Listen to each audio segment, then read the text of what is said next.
But her request was confirmed. Look at the screen. That request was deleted. She cannot board right now. Why? Look, it says confirmed right here. Lily Harper didn't cry when they told her she couldn't board. She cried when she heard them blame her mother. The words came from a man in a Navy gate agent jacket, loud enough to bend the attention of every passenger waiting at gate 14.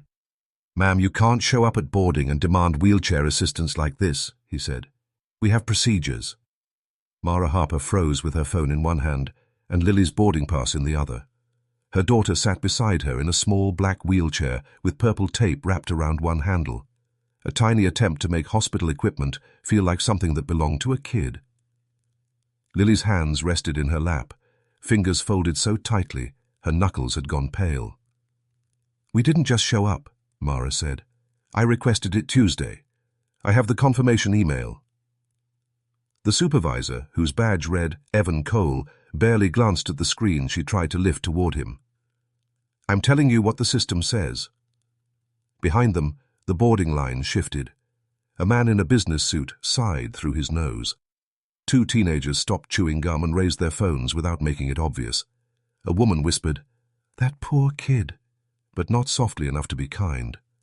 Lily looked down at her sneakers. One lace had come loose, dragging against the footrest. Mara crouched beside her. "Sweetheart, don't listen to this. We're getting on that plane."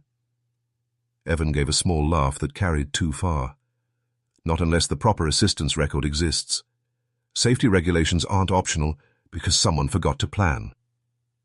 The sentence landed harder than it should have. Mara stood slowly. "Do not say that in front of my daughter.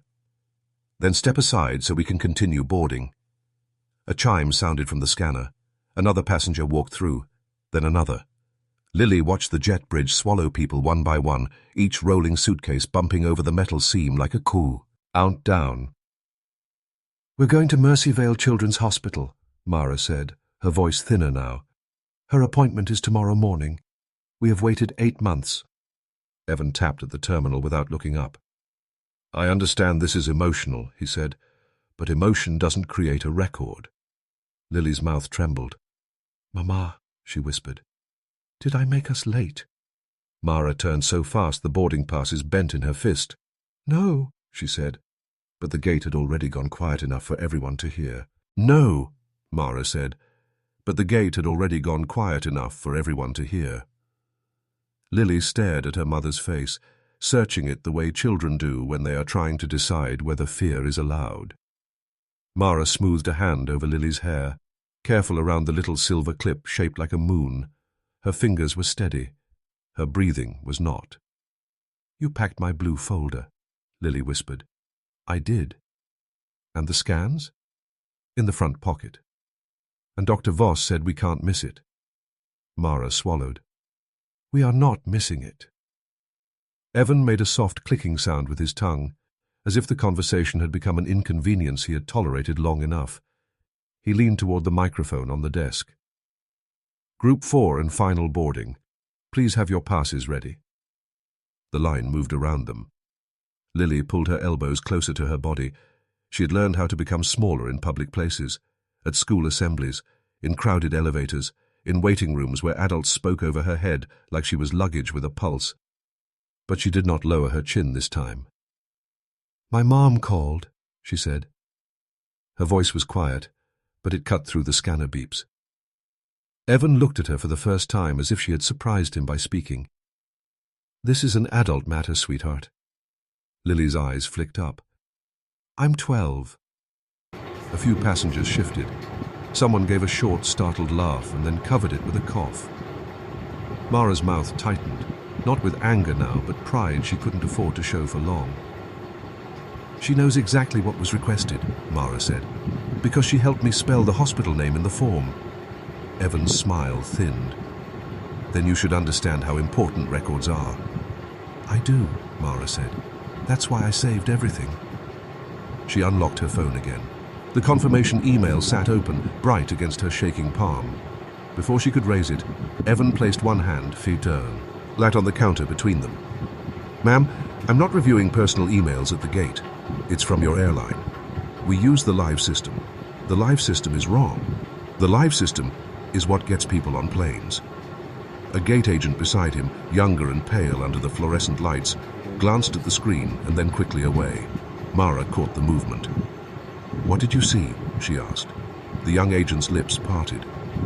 Evan turned his head just enough. "Nina, continue boarding." Nina pressed her mouth closed and scanned the next passenger. Lily watched it happen. The almost help. The swallowed words. The way adults could hide a door right when someone needed it opened. Her fingers slid to the side pocket of her backpack, brushing the corner of the blue folder inside. "Mama," she said, softer now. "Don't yell." Mara looked down. "I'm not yelling, baby." "I know." Lily blinked hard. "But when you get loud, people look at you like you're the problem." Mara's face changed, just for a second. Something old and tired moved behind her eyes. Then Evan lifted 2 boarding passes from the counter and set them aside. "I'm releasing these seats," he said. Mara went still. "You can't do that." "I can, and I have. I can, and I have." For a moment, Mara did not move. The noise of the gate kept going around her, wheels clicking, phones buzzing, the flat airport voice announcing a flight 2 terminals away. But inside the little space between her and the counter, everything had tightened. Evan lifted the 2 passes like they were receipts from a coffee shop. "Standby Harper seats are now open," he said to Nina. "Clear the next 2. Nina's eyes darted to Mara. "Sir, maybe we should call operations before—" "Nina!" Evan did not raise his voice. He didn't need to. "Clear the next 2. A man and woman near the back of the waiting area straightened at once. The man gripped his carry-on handle with both hands, looking embarrassed by his own luck. Mara stepped closer to the counter. "Those are our seats." "They were your seats," Evan said, "until you failed to meet boarding requirements." Lily's hands had gone flat on the wheels of her chair. She didn't push.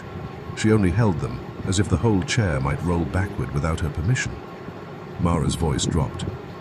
"You are writing this like we did something wrong." Evan turned the monitor slightly away from her. "I am documenting the gate event."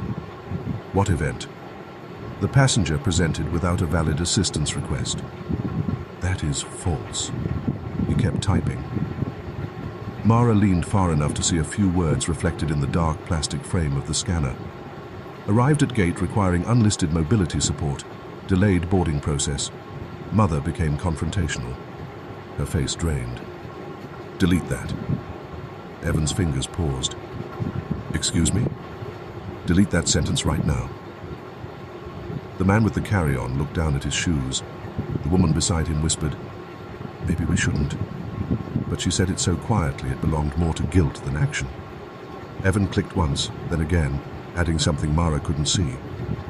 "You're making this worse for yourself," he said. "For myself," Mara repeated. "For your rebooking options." Lily flinched at that word. Rebooking meant missing the shuttle from the destination airport. Missing the shuttle meant the hotel reservation would be gone by midnight. Missing the hotel meant arriving at the hospital exhausted, if they arrived at all. Nina scanned the standby passengers. The machine chimed twice. Mara looked past Evan to the open jet bridge door. "I need to speak to the captain." Evan laughed under his breath. "The captain doesn't handle seating disputes. This is not a seating dispute. It is now." He reached for the desk phone, pressed one button, and spoke without looking at either of them. "Gate 14 needs airport assistance for 2 passengers being denied boarding due to incomplete mobility documentation." Mara stared at him. Lily whispered, barely moving her lips, "But he made it incomplete." Evan hung up and finally smiled. No one answered Lily. No one answered Lily. The silence after her whisper felt worse than the staring. It made her words seem too small to matter, like they had fallen between the rows of airport carpet and disappeared under everyone's shoes. Then a cart beeped somewhere behind them. It was one of the airport mobility carts, the long white kind with blue cushions and scuffed corners from years of tight turns. A thin man in a reflective vest eased it toward the gate and stopped before reaching the crowd. He had grey in his beard, a folded cap in his back pocket, and a radio clipped low on his belt. He looked at Lily first, not the chair, not the argument. Lily. You Lily Harper? He asked. Mara turned. Yes. The man nodded once. I'm Ray, Mobility Services. I was assigned to meet you at Gate 14. Evan's head snapped up. Mara's voice caught. Assigned? Ray looked from her to Evan, reading the room without asking for the page number. That's what my tablet said when I left dispatch. Evan stepped out from behind the counter. There's no active assistance request for this passenger. Ray took the tablet from under his arm and tapped it with one finger. The screen was cracked in the corner, protected by cloudy plastic. Might be a refresh issue. It is not a refresh issue. Ray's expression didn't change. Could be. These things act like they were built during the gold rush. No one laughed, but one passenger lowered his phone a little. Evan held out his hand. Let me see. Ray did not hand it over. He turned the tablet slightly toward Mara instead. On the screen, under a list of names and gate numbers, Mara saw only a flash before Ray pulled it back. Harper, Lily, wheelchair assist, confirmed. Her hand flew to her mouth. Ray, Evan said, sharper now. That list is not the boarding system. No, Ray said, it's mobility dispatch. That doesn't override gate records. Didn't say it did. Ray tapped again, slower this time. Lily watched his thumb pause over a tiny grey arrow beside her name. Mara noticed it too. What is that? She asked. Ray's thumb stayed still. It opens the service log. Evan moved closer. There's no need for that. Ray looked at him then, really looked. Funny thing, he said. People usually want me to check the log when a child is about to miss a medical flight. The words settled across the gate without being loud. Nina had stopped scanning. Evan's jaw worked once. Boarding is closing. Ray looked toward the jet bridge, then back to Lily. Not on my tablet, he said. And for the first time, Lily lifted her head. And for the first time, Lily lifted her head. Ray's thumb hovered over the service log, but before he could tap, the jet bridge door gave a heavy mechanical buzz. Nina glanced toward it, startled, as the last of the boarded passengers disappeared around the bend. Evan's hand came down on the counter. Enough, he said. This flight has a schedule. Ray kept the tablet against his chest. So does that child. The line hit Evan in the face without changing his expression. He turned to Nina. Close the flight. Nina did not move. Nina. Her hand drifted toward the keyboard, then stopped above it like she had forgotten what fingers were for. Mr. Cole, if Mobility Dispatch shows confirmed service, maybe we need a station manager. I am the station supervisor at this gate. At this gate, Ray said quietly. Not the whole airport. Evan looked at him with the kind of smile that made people choose silence for their own safety. Mara noticed. She had seen smiles like that in school offices, insurance calls, hospital billing rooms, pleasant on the surface, locked underneath. She turned to Lily and crouched again, lowering herself until they were eye to eye. Baby, listen to me. Whatever happens next, this is not because of you. Lily's face crumpled before she could stop it. But everyone's waiting. No, they're mad. They can be mad at the floor. A tiny breath escaped Lily, almost a laugh, but it broke halfway. Evan picked up the desk phone again. This is gate 14. We need the aircraft door closed and final numbers sent. Mara rose so quickly her knees popped. Please, she said, and the word sounded like it had been dragged out of her. Please don't do this. We can take a later flight back. We can miss anything else. We cannot miss tomorrow. Evan covered the receiver with his palm. I suggest you go to customer service. Customer service 1, to get her to the hospital by morning. That is not something I can solve. Lily's eyes moved to the jet bridge door. A red light blinked above it. Once, twice. Her shoulders sagged. Mama, she whispered, maybe we should just go. Mara turned toward her, stunned. I don't want everyone looking anymore, Lily said. I'm tired. Ray's face tightened. Nina looked down. For one breath, Mara looked like she might fold, like the fight had finally found the exact place to press. Then the desk phone crackled. A man's voice came through the speaker, calm and clipped. Gate 14. This is Captain Ellis. Why am I being told to close with a wheelchair passenger still at the gate? Gate 14. This is Captain Ellis. Why am I being told to close with a wheelchair passenger still at the gate? Evan's hand tightened around the receiver. For the first time, the polished calm on his face cracked at the edge. Captain, we have a documentation issue, he said. The speaker gave a faint hiss. What kind of documentation issue?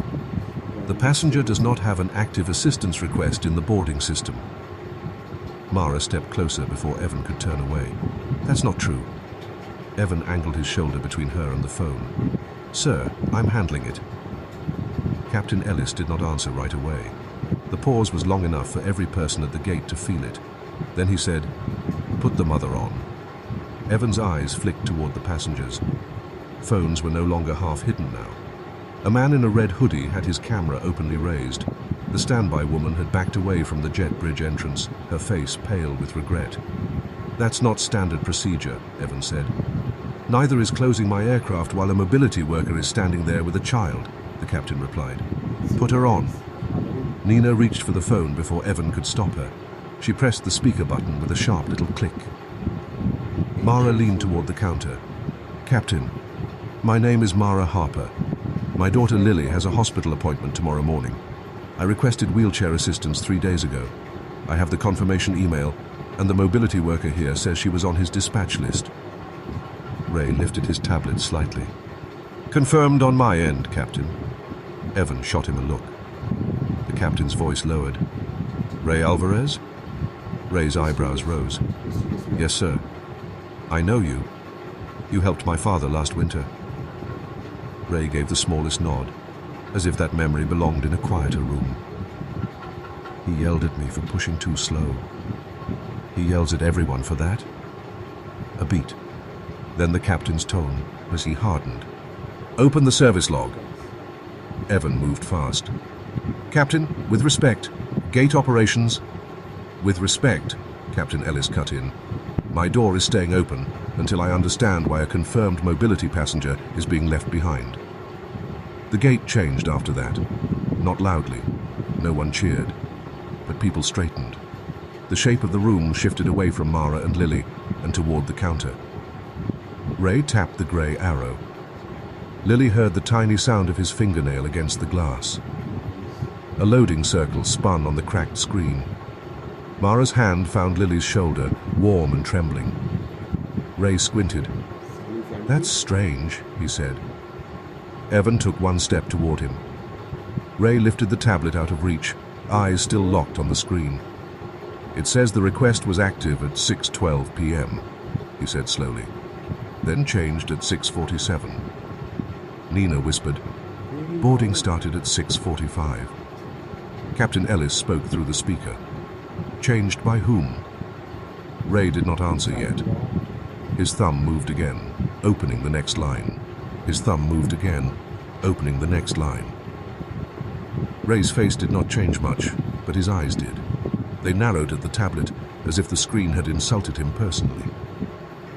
Mara's grip tightened on Lily's shoulder. "What does it say?" Ray glanced at Evan, then at the phone on the counter. "Service status changed from confirmed to unlisted," Nina whispered. "Unlisted? That's not a passenger mistake," Ray said. "That's an internal status." Evan reached for the tablet. "You're misreading it." Ray stepped back, slow and deliberate. "I've been reading these logs since before half this gate learned how to complain about legroom." A few passengers shifted again. This time, nobody laughed. Captain Ellis spoke from the speaker. "Ray, read the entry exactly." Evan's voice sharpened. "Captain, I strongly recommend we continue this after departure. My aircraft is not departing." The sentence landed flat, clean, final. Ray held the tablet at chest height and read, "Original request submitted Tuesday, 9:18 a.m. Wheelchair assistance from curb to gate to aircraft, aisle chair if needed. Confirmed by mobility dispatch, Tuesday, 9:42 a.m. Mara closed her eyes for half a second.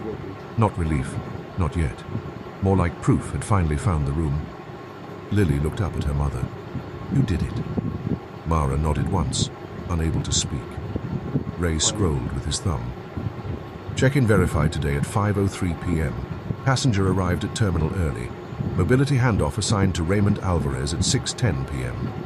Evan's cheeks had gone red in patches. That log isn't synced with our gate system, he said. It may contain outdated information. Nina looked at her own monitor now, but the boarding notes say they arrived at 6:50. Mara turned toward her. We were sitting right there before 6. Nina's hands hovered above the keyboard. She swallowed and clicked into another screen. I scanned their boarding passes for document check at 5:58, she said. Evan stared at her. Nina. She flinched but did not stop. It's in my activity history. The red light above the jet bridge kept blinking. The gate had become so still that the little electrical hum behind the counter seemed louder than the people. Captain Ellis said, "And the change at 6:47? Ray scrolled down one more line. His mouth pressed into a hard line. Manual removal, he said. Mara's face went white. Lily's fingers curled around the edge of her seat. Ray read the last field, quieter now. User ID, E. Cole. User ID, E. Cole. The name seemed to hang in the air longer than the announcement chimes, longer than the red light above the jet bridge, longer than Lily's small breath catching in her throat. Evan did not move at first. Then he gave a short laugh. That's my supervisor login, he said. It doesn't mean I personally changed anything. Ray looked at him over the tablet. Your badge was used at this gate terminal. Other agents have access? Nina turned from her screen. No, we don't. Evan's head snapped toward her. She looked terrified, but her voice stayed clear. Our logins are separate. You told us never to use yours. The standby man slowly pulled his suitcase away from the scanner, as if the machine itself had become embarrassing. The woman beside him whispered, We should give the seats back. And this time she said it loud enough to belong to the room. Mara stared at Evan, not angry in the way people expected. Her face had gone still. That was worse. You stood here, she said, and told my daughter I forgot her. I said the record was missing. You made it missing. Evan's eyes cut toward the phones pointed at him. Careful. Mara stepped closer to the counter. No, you were careful. You chose words that made us sound careless. You wrote notes that made me sound unstable. You released our seats while she sat right there thinking she ruined everything. Lily's eyes filled again, but she did not look down. Captain Ellis spoke through the speaker, each word clipped. Mr. Cole, step away from that boarding terminal. Evan picked up the receiver, taking it off speaker.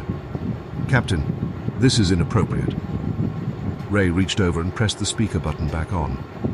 The click was small. The effect was not. Captain Ellis continued, I'm also requesting the station manager at Gate 14 immediately. Until then, no one closes this flight. Evan's hand hovered over the phone. Nina said, Station manager is already coming. He turned to her slowly. What did you do? She swallowed. My job. From the hallway beyond the gate, 2 airport staff members approached fast, one in a grey blazer with an ID badge swinging from her neck. The crowd parted before she asked. Mara's hand slipped into Lily's. Lily whispered, Is he in trouble? Mara kept her eyes on Evan. He's about to answer a question, she said. The woman in the grey blazer reached the counter and looked from the captain's open line to Ray's tablet to Evan's frozen face. What happened at my gate? She asked. What happened at my gate? She asked. Nobody answered fast enough. The woman's badge read Denise Calder. Her eyes moved like she had trained herself to find the lie before the sentence carrying it arrived. She took in Lily's wheelchair, Mara's bent boarding passes, the standby passenger standing halfway between guilt and confusion, and Evan's hand still near the phone. Ray held up his tablet. Confirmed mobility request was manually removed at 6:47 under Mr. Cole's login. Denise turned to Evan. Why? Evan straightened. We had conflicting systems. That wasn't my question. The gate record showed no active request. After you changed it? His face tightened. I didn't say I changed it. Nina stepped forward just enough to be seen. At 6:32, he asked me how many mobility assists we had left before departure. Evan's eyes burned into her. Nina kept going, voice thin but steady. I told him 2. The Harper request and Mr. Leland in 3C. Then Omar from ramp called and said the aisle chair team was short because one attendant got pulled to Terminal B. Denise looked at Evan again. And? Evan gave a frustrated breath. We were already late on 3 turns today. Captain Ellis's voice came through the speaker. That doesn't explain a deleted request. Evan rubbed his forehead, then dropped his hand. I didn't delete it to hurt anyone. Mara laughed once, but there was no humor in it. He looked at her. I didn't know about the hospital. You didn't let me tell you. You were waving a phone in my face. I was showing you proof. Denise said, Evan. That one word shut him down. For a second, all he had left was the airport around him, the blinking door light, the half-boarded flight, the passengers watching without pretending not to. Finally, he said, if the request stayed active, the delay went under staffing failure. If it was unlisted, it went under passenger documentation. Mara's fingers closed around Lily's hand.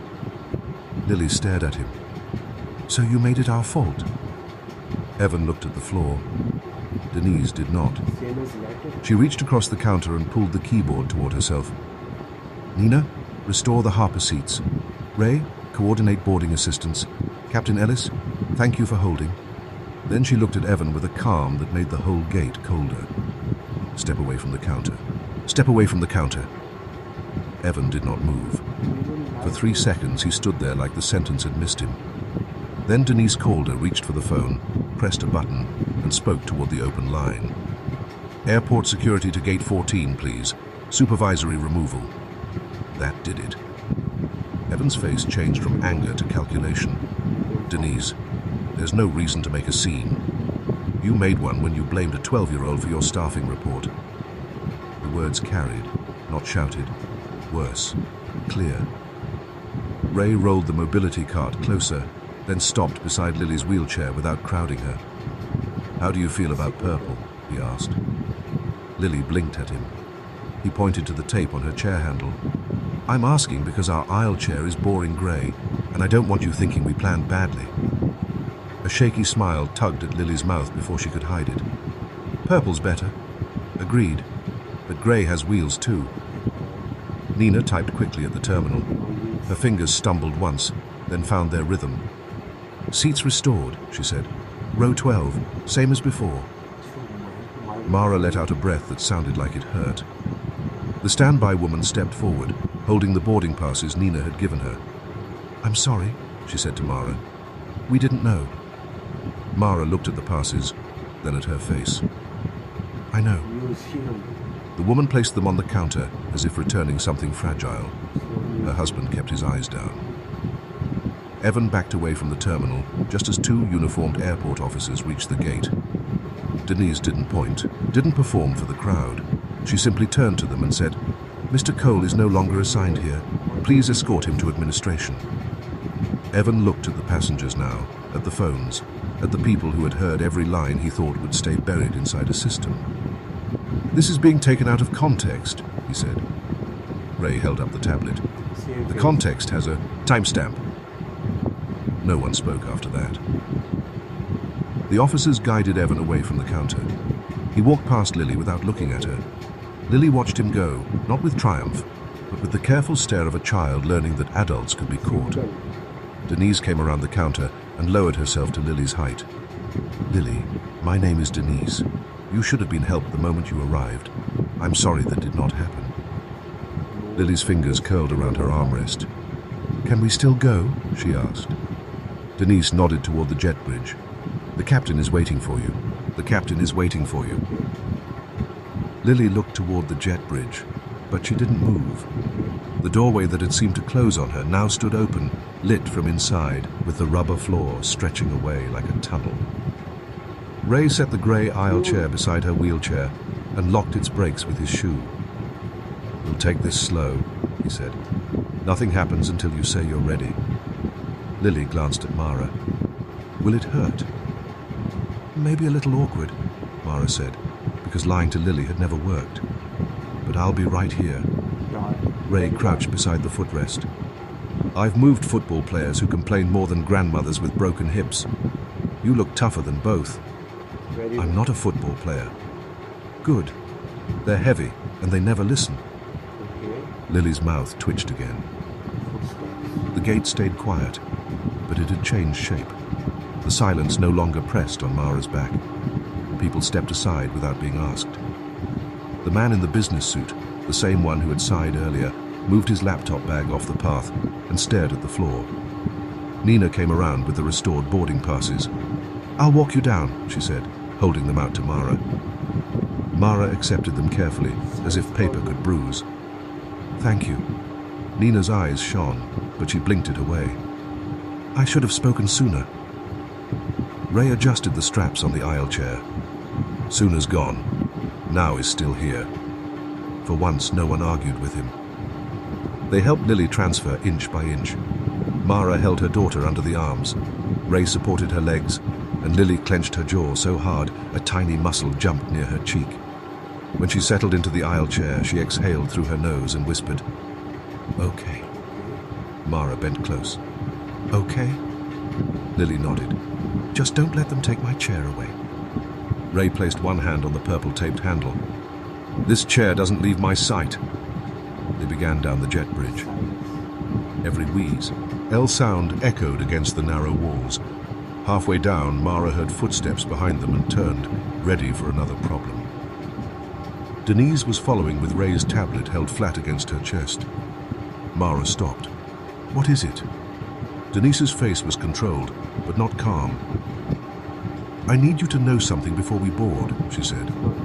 That deleted log wasn't the only note he entered. "I need you to know something before we board," Denise said.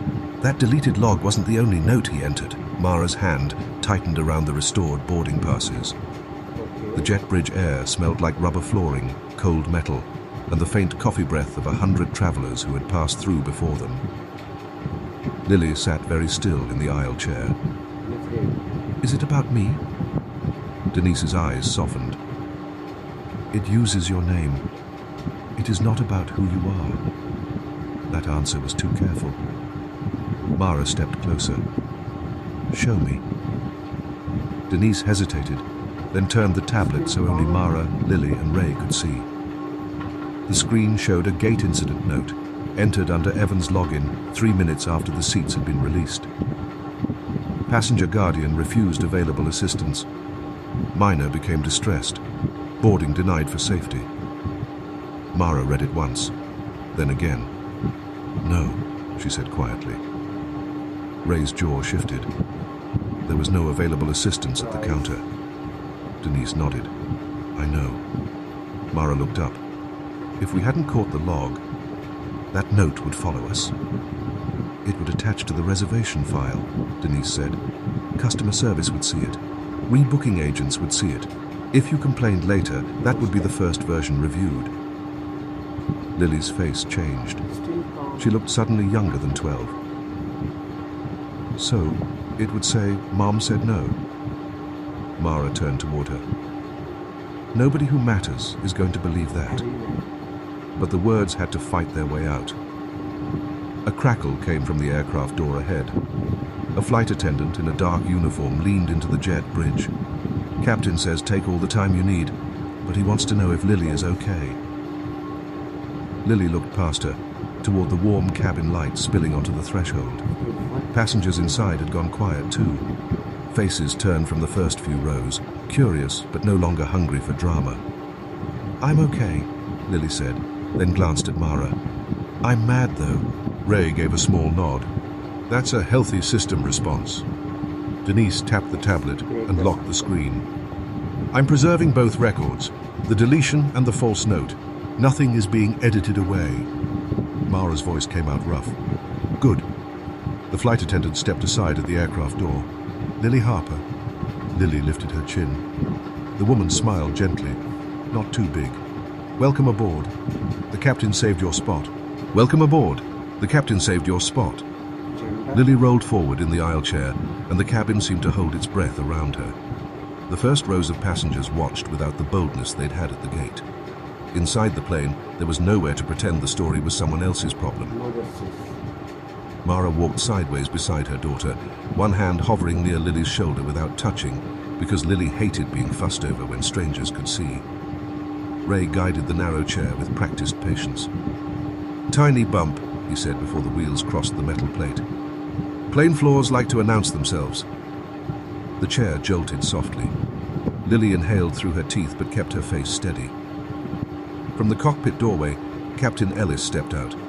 He was silver-haired, sleeves rolled to his elbows, his expression calm in a way that made the cabin quieter. "Miss Harper," he said, "I'm sorry your trip started with someone forgetting what his job was." Lily looked up at him.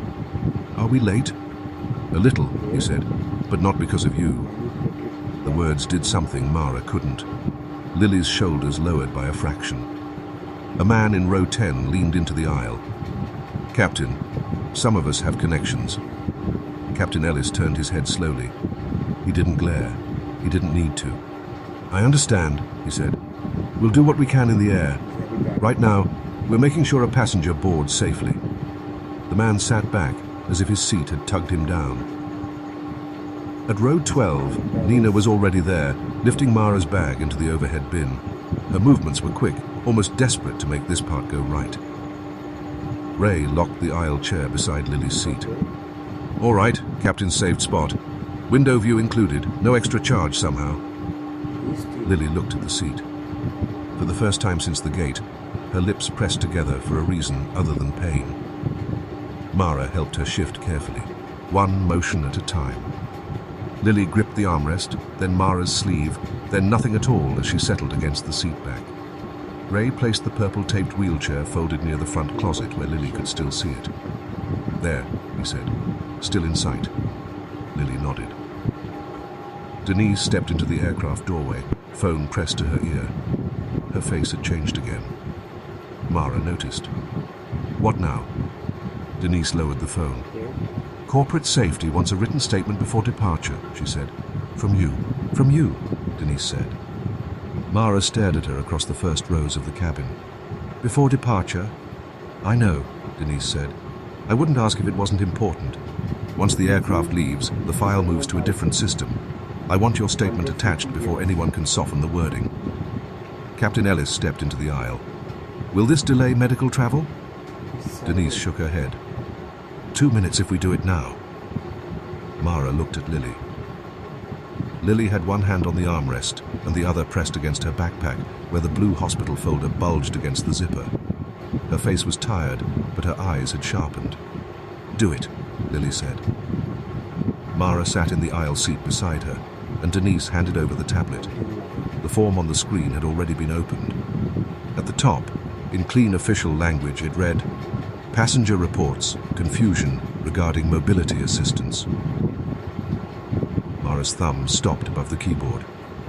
"No." Denise leaned closer. "What?" Mara turned the screen slightly. "That word. Confusion." The flight attendant near row 11 glanced over. Nina, standing by the galley curtain, went still. Mara deleted the sentence with careful taps. The cabin watched in uneasy quiet as she typed. Confirmed wheelchair assistance was requested in advance. At gate 14, the supervisor refused to review written confirmation, released our seats, and stated no request existed. The airport mobility log later showed the request had been manually removed under the supervisor's user ID minutes before boarding. Her fingers trembled, but she did not stop. She added, "My daughter was present when blame was placed on us." Lily looked at the screen. "Can I say something?"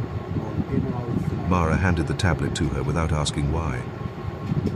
Lily typed slowly with one finger. The letters appeared one by one. "I thought my mum forgot me." She didn't. The words were small on the screen. They still seemed to fill the plane. Denise took the tablet back. Her face held steady, but her throat moved before she spoke. "This will stay in the file exactly as written." Captain Ellis looked toward the front. "Then let's get this child to her appointment." Nina wiped under one eye and pretended she had an itch. Ray stepped off the plane with Lily's folded wheelchair secured near the closet. Before leaving, he tapped the purple tape once. "Guarding the royal wheels until landing," he said. Lily gave him a tired salute. The aircraft door closed with a deep, final thud. Mara reached for Lily's seatbelt, but Lily caught her wrist first. "Mama," she whispered, "when we land, will the log still be there?" Mara looked at Denise's tablet disappearing through the closing gap no one could reopen now. "Yes," she said. "This time they can't make it disappear." "Yes," Mara said. "This time they can't make it disappear." The engines hummed beneath them, low and steady. Lily leaned against the window, watching the ground crew move under yellow lights. Her face was still pale from the transfer, but her breathing had slowed. Then Captain Ellis came over the speakers. "Ladies and gentlemen, thank you for your patience. I want to make one thing clear before we depart.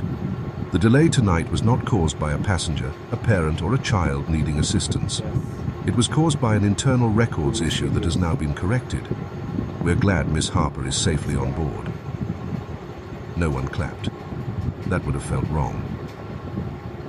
But across the cabin, heads turned toward Mara and Lily with something softer than curiosity.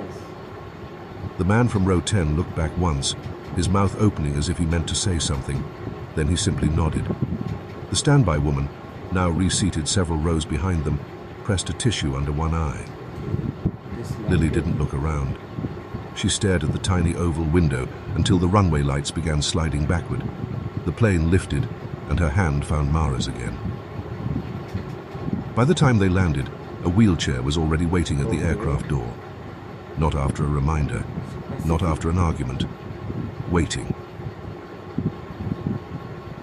Ray wasn't there, but a mobility worker named Carla held a tablet in one hand and Lily's purple-taped chair in the other. "Lily Harper?" Carla asked. Lily looked at Mara before answering. "Yes?" Carla smiled. "You're in the priority transfer notes. Hospital shuttle is holding curbside. Station manager requested it personally." Mara closed her eyes for 1 second, then opened them before the tears could win. At the hospital the next morning, under clean white lights and the smell of coffee from a vending machine, Mara's phone buzzed. An email from the airline's safety office sat at the top of the screen. The subject line read, "Faux. A malcorrection to travel record." Inside, in plain words, it stated that Mara Harper had requested assistance on time, that Lily Harper had arrived early, and that the removal of the assistance request had been made internally without passenger cause. Evan Cole's false note had been voided. Mara handed the phone to Lily. Lily read it slowly. Her thumb hovered over the screen, tracing nothing. Then she looked up. "I knew you didn't forget me," she said. Mara bent down and held her carefully, right there beside the hospital check-in desk, while people walked around them and the appointment number flashed on the screen. And this time, when Lily cried, no one blamed her for needing help.